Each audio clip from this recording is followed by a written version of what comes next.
당신은 기도하고 있는데도 완전히 공허함을 느껴본 적 있나요? 마치 당신의 말이 천장에 부딪혀 다시 돌아오는 것처럼? 저도 그랬어요. 그리고 바로 그 침묵, 지침, 거의 꺼져가는 믿음 속에서 무언가가 일어났어요. 그것은 놀라운 기적도 하늘에서 내려오는 빛도 아니었어요. 그것은 속삭임이었어요. 그리고 그 속삭임이 모든 것을 바꿨어요. 오늘 저는 단순한 기도, 성령님, 기도를 가르쳐주세요. 가 어떻게 제 영혼과 제 가정, 그리고 상상도 못한 사람들까지 변화시키는 여정이 되었는지 이야기하고 싶어요. 저와 함께 해주세요.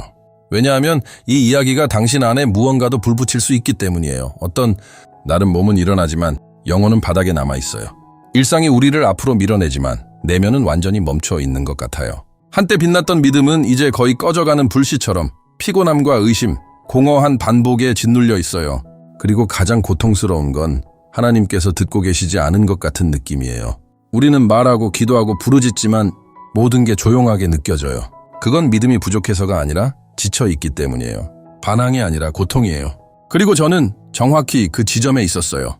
텅 빈 상태, 그리고 그 공허함이 비명을 지르기 시작하면 우리 안에 모든 것이 침묵하게 돼요. 오랫동안 저는 기도는 멋진 말을 하고 올바른 단어를 선택하고 정해진 단계를 따라야 하는 것이라고 생각했어요. 하지만 그 순간 저는 아무것도 갖고 있지 않았어요. 마음 깊은 곳에 눌려있던 소망 하나와 마지막 시도만 있었어요. 성령님, 기도를 가르쳐 주세요. 그건 멋진 기도가 아니었어요. 눈물 속의 속삭임이었어요. 거의 소리도 나지 않는 간청이었어요. 하지만 바로 거기서 모든 것이 변하기 시작했어요. 왜냐하면 성령님은 소리치지 않으시니까요. 속삭이세요. 침묵 속에서 움직이세요. 우리의 영혼 가장 진실한 틈 사이로 나타나세요. 하나님을 감동시키려 애쓰는 걸 멈추고 그냥 그분께 자신을 드릴 때 겉으로는 아무것도 변하지 않아도 내면에서는 초자연적인 일이 일어나기 시작해요. 그때부터 저도 모르게 새로운 루틴이 생기기 시작했어요. 저는 조금 더 일찍 일어나기 시작했어요. 갑자기 영적으로 거룩해졌기 때문이 아니라 무언가가 저를 부르고 있었기 때문이에요. 그것은 의무가 아니라 초대였어요. 핸드폰이나 커피를 먼저 찾는 대신 저는 그냥 앉았어요. 조용히. 처음엔 무슨 말을 해야 할지도 몰랐어요. 정해진 기도문도 요청 목록도 없었어요. 그냥 저와 하나님만 있었어요. 이전엔 공허하게 느껴졌던 그 순간들이 색을 띠기 시작했어요. 질감이 생기고 깊이가 생겼어요. 시간에 맞춰 하는 활동이었던 기도가 제가 있고 싶은 장소가 되었어요. 말하지 않아도 들을 수 있는 곳, 표현하지 못해도 받아들여지는 곳, 그리고 그곳에서 저는 깊은 깨달음을 얻게 되었어요. 성령 안에서의 기도는 기술이 아니라 헌신이에요. 기도를 조종하려는 것이 아니라 그 기도에 의해 인도받는 것이에요. 예전엔 올바르게 기도해야 한다는 생각에 사로잡혀 있었어요. 이제는 그저 있는 그대로 기도해요. 실수투성이로, 부족함 속에서 의심 가운데, 그러나 진심으로. 그리고 성령님은 바로 그곳에서 저를 만나주세요. 저를 준비된 상태로 기다리시는 것이 아니라 함께 기도하시며 저를 준비시키세요. 날이 갈수록 형태없는 그 기도가 제 영혼을 다듬어 가고 있다는 걸 알게 되었어요. 이전엔 의무였던 것이 이제는 갈망이 되었어요. 노력으로 하던 일이 이제는 쉼이 되었어요. 저는 더 이상 무언가를 받기 위해 기도하지 않았어요. 누군가와 함께 있기 위해 기도했어요. 그리고 그분이 제 안에 모든 것을 변화시키기 시작했어요. 이 조용한 과정 속에서 제 믿음은 더 이상 이론이 아니게 되었고 실제가 되었습니다. 성경 말씀들이 눈에 확 들어오기 시작했고 본문이 의미를 갖기 시작했어요. 인도하심은 요란하지 않게 다가왔습니다. 저는 하나님의 임재에 더 민감해졌고 일상 속에서 하나님의 작은 손길들을 느끼기 시작했어요. 그리고 이 모든 것은 단순한 기도 하나로 시작됐습니다. 성령님, 기도를 가르쳐 주세요. 만약 이 이야기 중에 당신의 마음을 움직이는 부분이 있다면 채널을 구독해 주세요. 여기는 콘텐츠보다 하나님과의 진짜 동행에 대해 나누는 곳입니다. 함께 자라가 볼까요? 성령께서 우리 안에서 변화시키기 시작하시면 그 변화는 곧 겉으로도 드러나기 시작합니다. 겉모습이나 억지로 만든 행동의 변화가 아니라 자연스럽고 미묘하지만 강력한 변화입니다. 그분의 임재가 우리 안에서 흘러넘치기 시작하고 우리는 인식하지 못하는 사이에 그분은 우리의 말과 행동, 눈빛 속에 드러나기 시작합니다. 그러다 보면 우리의 내면에서 무슨 일이 일어나는지 전혀 모르는 사람들조차도 뭔가 달라졌다는 걸 느끼게 됩니다. 저에게도 그렇게 일어났습니다. 변화는 기도의 시간에만 머물지 않았습니다. 제가 살고 있는 환경, 결혼 생활, 자녀와의 관계, 직장 내 대화 속에서도 새로운 것을 느끼기 시작했어요. 예전엔 깊이 짜증났던 상황들이 이제는 그렇게까지 저를 흔들지 않았고, 과거엔 피할 수 없던 언쟁들이 이제는 설명할 수 없는 평안 가운데 사라지곤 했습니다. 제가 더 차분해졌기 때문이 아니라 저보다 크신 분께 이끌리고 있었기 때문이에요. 가장 인상 깊었던 경험 중 하나는 관리부서의 동료 미리암과의 일이었어요. 그녀는 항상 회사에 성실히 출근했고 맡은 일을 책임감 있게 해냈지만 눈빛에는 누구도 이름 붙일 수 없는 무언가가 담겨 있었어요. 매일 그녀 옆을 지나쳤지만 한동안은 별다른 걸 느끼지 못했어요. 그런데 어느 날 이른 아침 기도 중에 이상한 불편함이 마음에 일었습니다. 단순한 생각이 아니었고 마치 가슴에 살짝 얹힌 무게 같았어요. 그리고 그녀의 이름이 놀라울 정도로 또렷하게 떠올랐습니다. 저는 성령께서 뭔가 원하신다는 것을 알게 되었어요. 회사에 도착했을 때 제 안에 제가 만든 게 아닌 담대함이 있었습니다. 쉬는 시간에 조용히 커피를 마시고 있던 그녀에게 다가가서 조용히 물었습니다. 제가 당신을 위해 기도해도 될까요? 그녀는 놀란 눈으로 저를 바라보다가 잠시 망설이더니 눈가에 눈물이 맺히며 네라고 대답했어요. 그 자리에서 플라스틱 테이블과 의자 사이에서 주변의 소란한 대화 속에 저는 눈을 감고 기도하기 시작했어요. 준비된 말도 없었고 멋진 표현도 없었어요. 그냥 성령께서 인도하시도록 맡겼어요. 제가 기도하는 동안 무언가 공기의 흐름이 달라졌어요. 설명할 수는 없지만 마치 평안이 공간 전체를 덮은 것 같았어요. 그녀는 울었어요. 슬퍼서 우는 게 아니라 무거운 짐이 안에서 벗겨지는 듯한 눈물이었어요. 기도가 끝나자 그녀는 말했어요. 고마워요. 이게 저한테 꼭 필요했는데 저 자신도 몰랐어요. 다음 날 그녀는 저를 다시 찾아왔어요. 여전히 눈은 빨갰지만 얼굴이 달라져 있었어요. 기도해 주신 후에요. 몇 주 만에 처음으로 푹 잤어요. 그 말을 들었을 때 저는 깊은 충격을 받았어요. 왜냐하면 제가 한 일은 순종뿐이었거든요. 성령 안에서의 기도는 나 자신에 관한 게 아니라 하나님께서 우리를 통해 하시고자 하는 일에 관한 거예요. 그것은 마치 강물 같아요. 더 자유로울수록 더 멀리 흘러갑니다. 그때 저는 실제로 깨달았어요. 성령 안에서의 기도는 개인적인 체험으로만 끝나지 않는다는 것을요. 그것은 공동체를 향해 흘러가는 것이에요. 성령께서 인도하시는 기도를 드릴 때 우리는 통로가 됩니다. 다리가 됩니다. 누군가의 응답이 됩니다. 그 기도는 넘쳐 흐릅니다. 나로부터 시작되지만 내서 끝나지 않아요. 그리고 모르는 사이에 주변 사람들이 우리의 말 때문이 아니라 우리가 지닌 임재 때문에 변화되기 시작합니다. 이건 설명하는 것이 아니라 살아내는 것입니다. 바로 그 지점에서 믿음은 단순한 개인적인 위로를 넘어서 사명이 됩니다. 우리는 깨닫게 돼요. 작고 사소한 행동 하나도 씨앗이 될 수 있다는 것을요. 단순한 안녕하세요 한마디가 치유를 담을 수 있고 침묵이 연민이 될 수 있으며 짧은 기도가 인생을 바꿀 수 있다는 걸요. 그리고 이 모든 것은 이렇게 시작됩니다. 성령님, 저를 사용해 주세요. 제가 어떻게 해야 할지 몰라도요. 모든 날이 달콤한 건 아니에요. 모든 기도가 가볍게 느껴지지도 않고 항상 마음이 따뜻한 것도 아니죠. 어떤 날은 제가 느낄 수 있었던 전부가 침묵이었습니다. 무릎을 꿇는 것조차 순종으로 했던 날들이 있었어요. 아무것도 느껴지지 않았어요. 평안도 위로도 인도하심도 없었고 그저 차가운 공허함 뿐이었어요. 그리고 그런 순간마다 제 마음속에 낡은 목소리가 다시 속삭이기 시작했어요. 너 지금 시간 낭비하고 있어. 하나님은 너를 듣고 계시지 않아. 진짜 영적 전쟁은 바로 이런 곳에서 벌어지는 거예요. 소란한 외부가 아니라 고요한 침묵 속에서요. 겉보기에는 아무 문제도 없어 보일 때 내면이 조용히 무너지는 그 순간이 진짜 싸움터예요. 많은 사람들이 바로 이 시점에서 포기하곤 해요. 기도를 멈추고 감정이 느껴지지 않으면 하나님도 없다고 믿어버리죠. 하지만 저는 바로 그런 메마른 날들 속에서 성령님과 함께하는 삶의 가장 깊은 진리를 배우게 되었어요. 침묵 속의 충실함은 때때로 가장 감정적인 외침보다 더 강력하다는 것을요. 원수는 당신이 계속 기도하는 걸 싫어해요. 감정이 없어도 무릎을 꿇는 걸, 마음이 내키지 않아도 성경을 펼치는 걸, 아무 감정 없이 도와주세요라고 속삭이는 걸 미워해요. 왜냐하면 그런 순간에는 당신의 믿음이 감정이 아니라 신뢰의 결정에 의해 지탱되고 있기 때문이에요. 그리고 이런 믿음을 하늘은 귀하게 여기세요. 가장 힘들었던 날들 속에서 성령님은 저에게 기도도 전쟁임을 가르쳐 주셨어요. 보이지 않는 곳에서 벌어지는 전쟁이 있다는 걸요. 내가 상상도 못하는 싸움들이 있고 아무리 멋진 말을 하지 않아도 진심으로 드리는 한마디 한마디가 어둠 속으로 날아가는 화살처럼 영적인 세계에 영향을 준다는 걸요. 조용히 흘리는 눈물 하나도 하늘은 천마디 말보다 더 깊이 이해하세요. 옛 유혹들과 싸워야 했던 밤들도 있었어요. 이미 이긴 줄 알았던 것들이 다시 몰래 돌아와 나를 넘어뜨리려 할 때가 있죠. 어느 날 정말 거의 무너질 뻔한 밤이 있었어요. 혼자였고 피곤했고 마음은 무너져 있었어요. 유혹의 생각이 다가오고 손은 거의 핸드폰을 향해 가고 있었어요. 그런데 그때 내면에서 뭔가가 외쳤어요. 지금 기도할 수 있어. 그 자리에서 멈췄고 침대 옆에 무릎 꿇고 속이 메인 목소리로 겨우 말했어요. 도와주세요. 그건 제가 한 기도 중 가장 약한 기도였을지도 몰라요. 하지만 동시에 가장 강력한 기도였어요. 왜냐하면 성령님이 오셨어요. 갑자기 힘이 솟아나진 않았지만 저를 붙들어 주셨어요.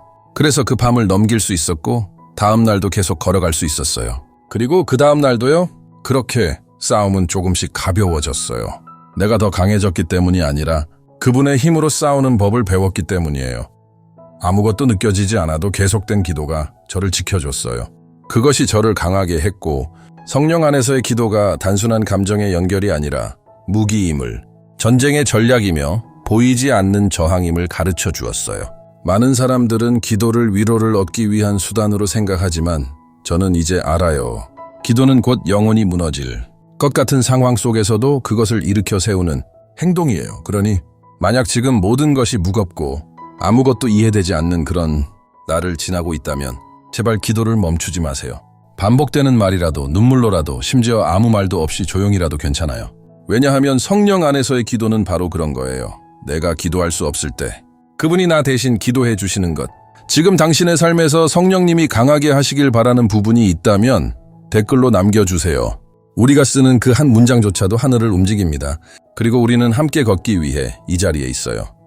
인생은 가끔 예기치 못한 커브를 그리며 우리를 놀라게 합니다. 어느 일요일 저녁 전화 한 통이 왔어요. 제 아버지 강인하고 평생 농장에서 일하신 분, 영원히 살아계실 것만 같았던 그분이 뇌졸중을 겪으셨다는 소식이었어요. 세상이 무너지는 것 같았어요. 우리는 병원으로 달려갔고 의사들의 말은 차갑고 건조했어요. 아버지는 다시는 걸을 수 없을지도 모른다고, 심지어 의식을 되찾지 못할 수도 있다고요. 그 공공병원의 차가운 복도 한가운데서 저는 무엇을 할 수 있었을까요? 미리 준비해둔 기도문도 없었고 믿음의 고백을 외칠 힘도 없었어요. 그저 피곤함과 두려움이 뒤섞인 상태였죠. 하지만 그곳에서 무슨 말을 해야 할지도 모르는 채 눈을 감았을 때 무언가가 시작되었어요. 성령께서 저를 대신해 기도하셨어요. 말이 아니라 깊은 신음으로, 영혼 깊은 곳에서 올라오는 한숨으로. 주변 누구도 이해할 수 없는 평안이 제 안을 채우기 시작했어요. 기적이 즉시 일어난 건 아니었어요. 다음 날 아버지가 걷고 일어나신 것도 아니었어요. 하지만 그 순간 저는 치유를 받았어요.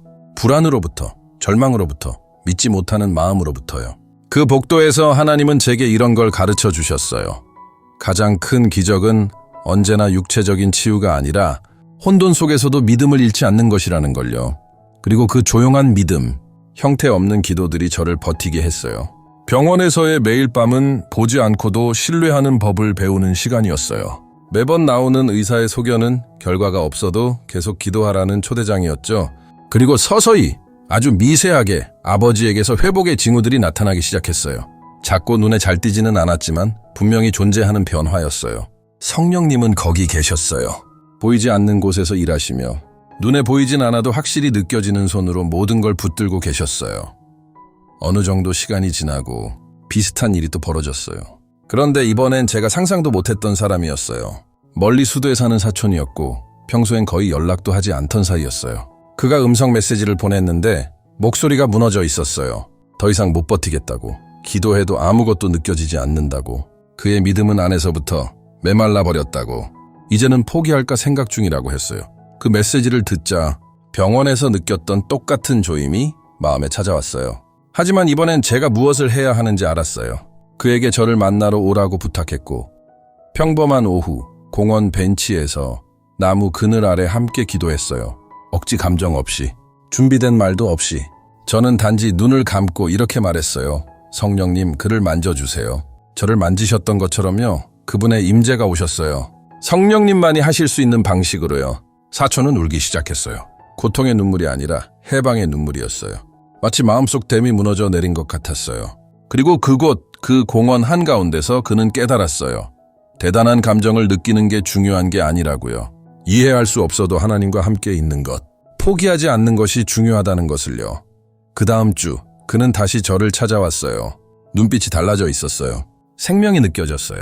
그는 매일 기도하기 시작했고 그 이상으로 자신이 겪은 경험들을 글로 적고 다른 사람들과 나누기 시작했어요. 하나님은 그를 단순히 회복시키신 것이 아니라 다른 이들에게 보내는 응답으로 세우셨어요. 이 일을 통해 저는 지금까지 마음에 간직하고 있는 진리를 배웠어요. 우리가 성령 안에서 기도할 때 우리는 단지 치유받는 것을 넘어서 치유 그 자체가 된다는 것입니다. 고통은 증언이 되고 공허함은 다리가 되며 가장 단순한 기도들이 가장 강력한 도구가 됩니다. 왜냐하면 그것은 머리에서 나온 것이 아니라 온전히 내어드려진 마음에서 나오기 때문이에요.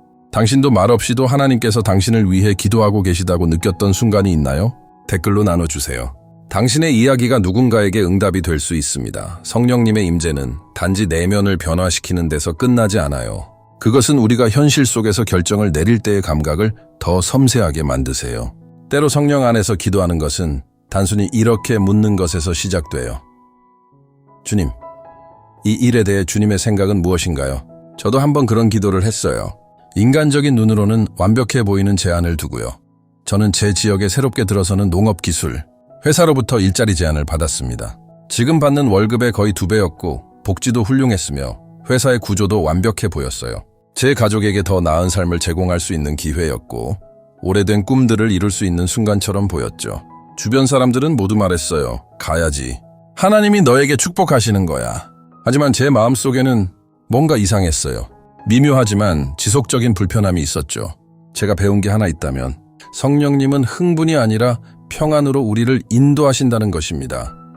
그래서 사람들 의견을 묻기보다는 저는 저만의 비밀한 장소로 갔어요. 문을 닫고 무릎을 꿇고 기도했어요. 특별한 표적이나 즉각적인 응답을 구한 게 아니었어요.